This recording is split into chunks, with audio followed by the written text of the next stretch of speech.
Right guys, welcome back to another video, and today let's talk about some football. So essentially what I wanted to talk about today was the game which recently just happened, which was Italy versus England. And that was kind of interesting, I guess you could say. England, again, just looked like England. Just bad, just completely bad.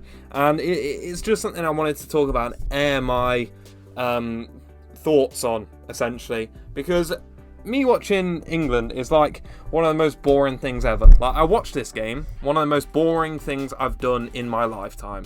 Honestly, watching England is one of the worst chores that you can actually ever do. Like, genuinely, no one enjoys watching this England team. Gareth Southgate has made them unwatchable in my opinion. Now let's just run through the team.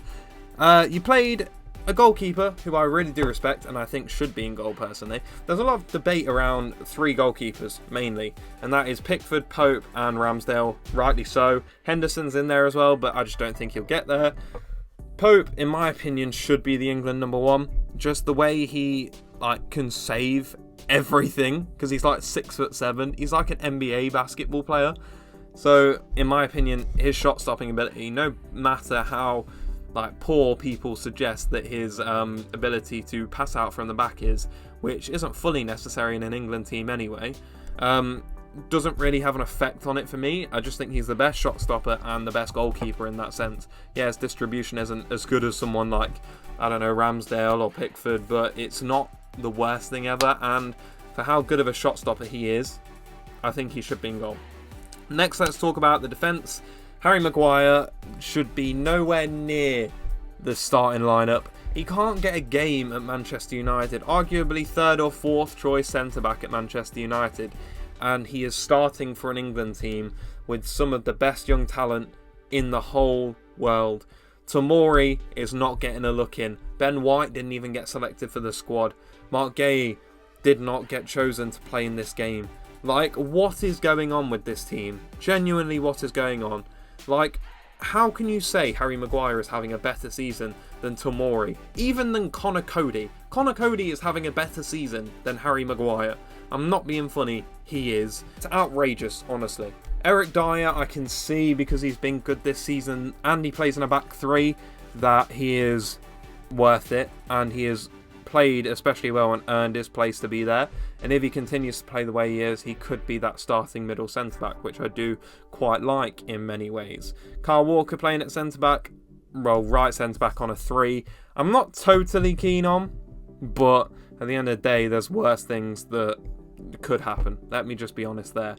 Now, moving into the midfield, I think playing Rice and Bellingham is a good choice, obviously, in midfield. I think that should be the starting England midfield every single day of the week. Saka at left-back is an absolute disgrace. Just play Kieran Trippier or Ben Chilwell. I don't care, just play one of them. Saka's position is not left-back. He is a right winger, or you can play him a bit further back on that side.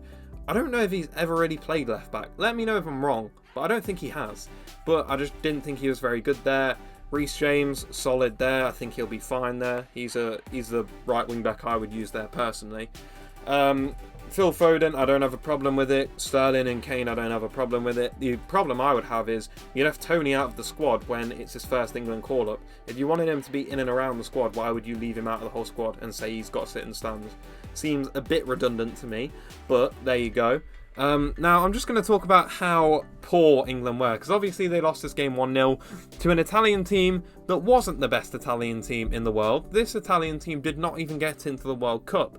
And if you are losing 1-0 to a team which didn't even get into the World Cup, I struggle to see how you are even going to progress through the group stages. Obviously, this Italy team, it was a bit unfortunate that they didn't get to the World Cup, but at the end of the day, they didn't get there. And that's just true.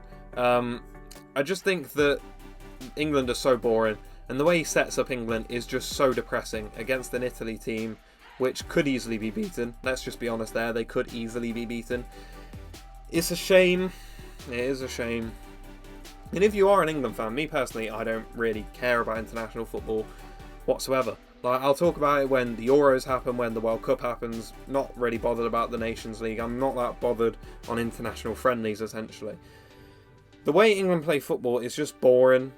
There's so much good players and so many creative, fun players that could play in this English team. Where's Jack Grealish? Where is well, Phil Foden's playing, but he's not playing as well as he could. Even playing Saka in his right position could actually help the team be more creative. Mason Mount, Maddison, all of these players could actually do something. Like, someone could actually do something in this team. And the fact that you still insist on playing 3 at the back and still playing Harry Maguire is disgraceful. In my opinion, I don't know how people deal with him. How does that comprehend in your mind that you'd play Harry Maguire at centre-back?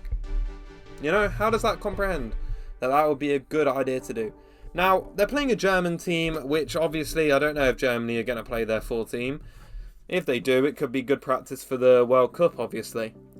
This England team did obviously beat the Germany team in the Euros. In my opinion, that was probably where England could have lost, but Germany didn't take their chances in that fixture, and evidently England got through. But against teams in this World Cup, when you're facing Argentina, Brazil, even Germany in the World Cup, when you're facing like a Spain team, all of these teams, Portugal, it's going to be hard for this team to compete in any way whatsoever if they keep playing this redundant type of football. Firstly, it's fine in tournaments if you're playing 3 at the back because you're winning, until you realise England haven't won like this. What competition has England actually won playing this style of football? Because I can't name one. I genuinely can't name one. They haven't even won the Nations League. They got to the final of the Euros and they got to like the semi-finals of the last World Cup. They haven't won anything. So how can you genuinely justify to me that this way of playing football is well for the team? You haven't won anything. It's not like when Jose Mourinho played the worst type of football at Chelsea ever, but they at least were winning titles. At least then they were winning something. This England team is just, oh, we'll get to the final, oh, we'll get to the semi-final, and then we'll just not try, or we'll just be bad. Or we just won't have any tactical diversity in the whole team. Like, we stick to one way and we play it no matter what until the last like 10 minutes, and then we'll try something a bit different, even though we know that's not going to do anything within 10 minutes. It's absolutely ridiculous playing players out of their position, playing players that aren't even playing for their club side, and playing just woeful formations and woeful tactics that are so one-dimensional. Any half-decent manager can figure them out and change his team and adapt so quickly, like we saw in that Euros final. Easy. Too easy for top-class managers to do that. Now, bearing in mind, international football managers aren't the greatest of all time, so some of them might not be able to figure it out. But any half-decent manager should be able to figure out how bad and how poor one-dimensionally England are as a team. Just play players in their right position, play players that are in form, and play the players that deserve to play for the team. Ivan Toney deserved to even be in the squad. He deserved to play. Jack Grealish probably didn't deserve to get on as a sub. Ben White should have been in the squad. It's ridiculous at this point. But that is my thoughts on England and just everything which is happening in England. Obviously, I think they got relegated from the Nation Leagues group, which who cares? But it's quite bad that Hungary came top of the group you just got relegated from. Who thought that was going to happen? But if you have enjoyed this video, like the video, subscribe to the channel, and thank you so much for watching. I do appreciate you.